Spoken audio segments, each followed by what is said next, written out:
This might be one of the more random games to come out on the PlayStation 5, Xbox Series, and PC, as this is Sker Ritual. It's actually a spin-off title of another game called Maid of Sker.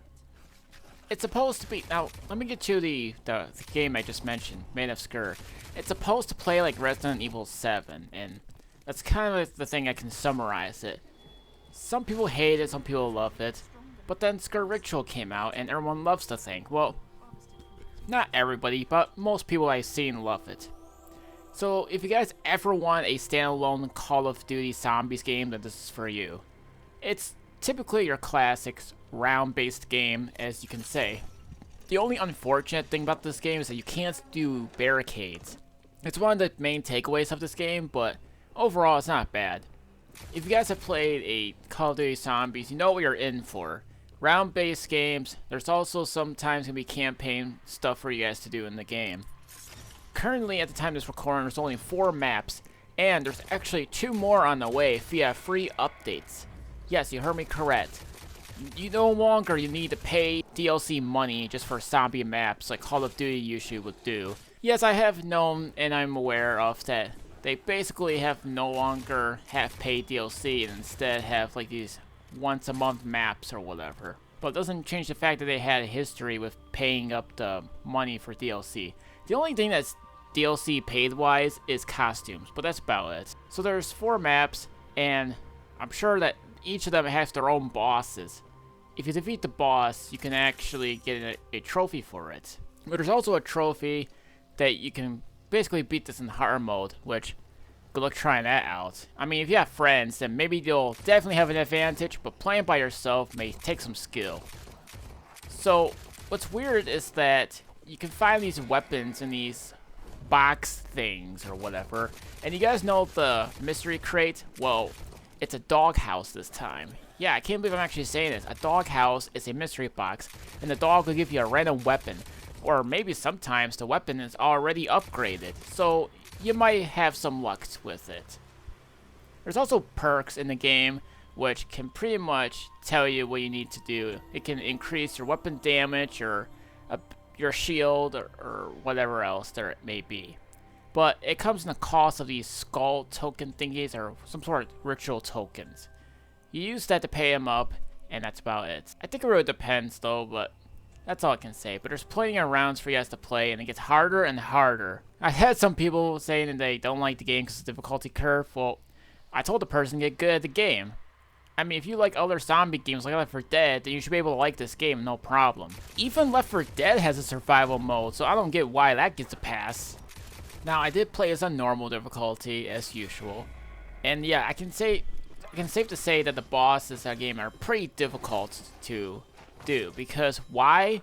Well, sometimes they like to summon the other zombies, try to get you distracted, or at least try to kill you. Thankfully, there is these health thingies, or you can take multiple hits before you die or whatever, unlike getting twice hits or whatever.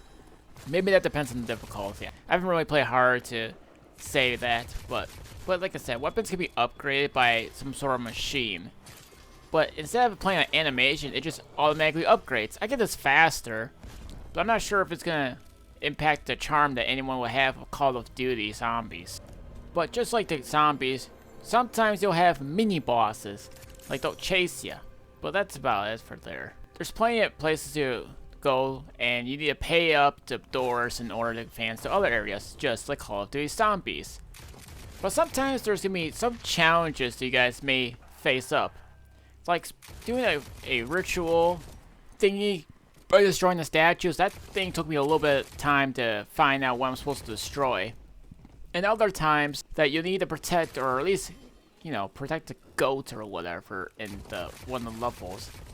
But sometimes there's some levels where you can get lost because they point you to the direction, but you still don't know where you're supposed to go because everything's in your way. But yeah, that's basically the thing. And you know what I liked about this game?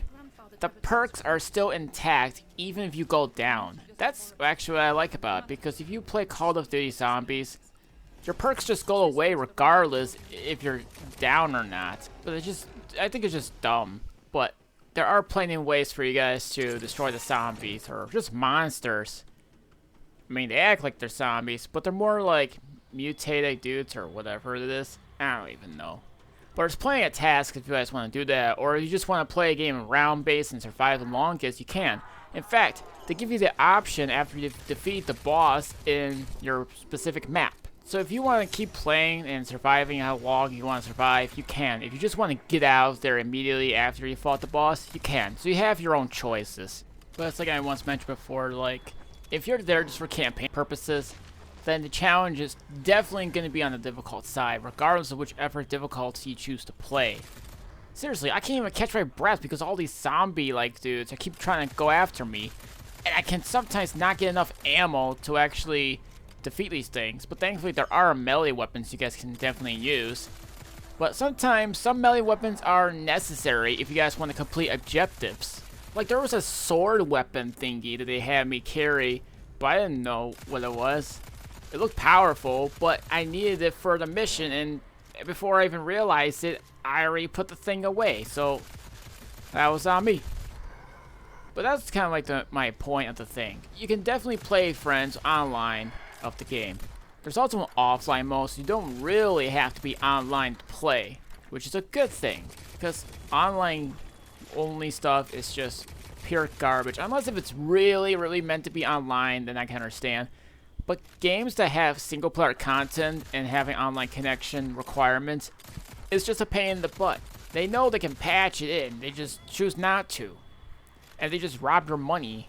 But this one doesn't feel robbed. At least they give you an offline mode in case anything happens. And that's a good thing. Also, just like any other zombies games that you would play, you can throw grenades. You don't grab them, but the thing is about them is that they're more like a temporary use.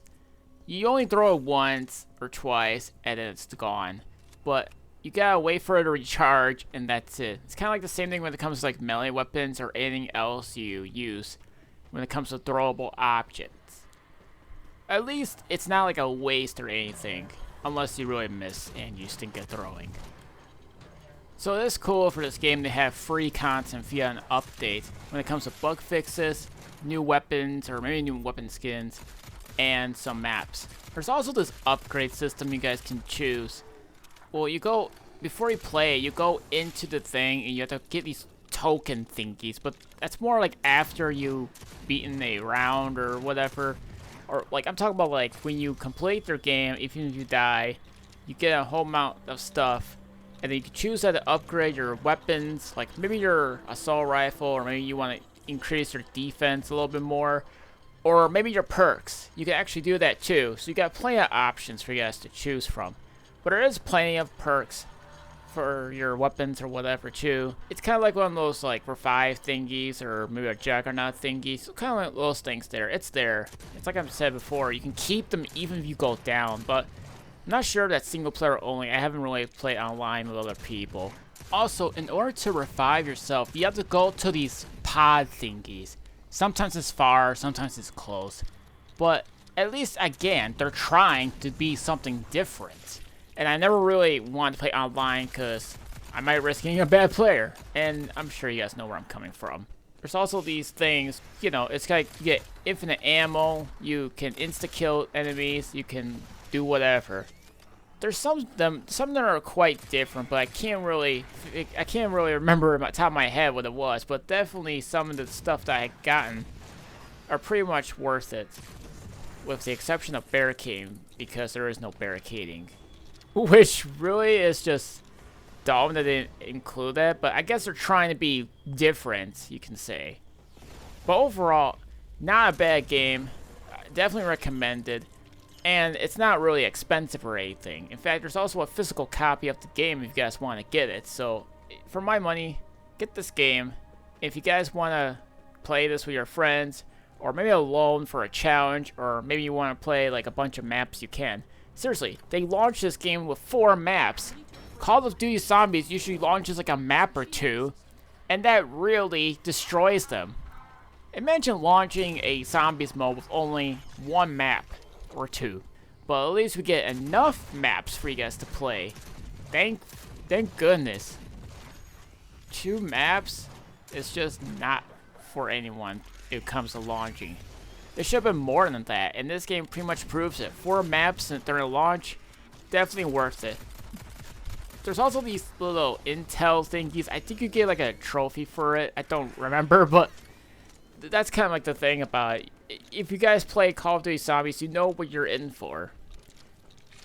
But there might be some aspects that are different. But if you guys grew up playing Call of Duty Zombies like I did, then you know what to expect when it comes to this game.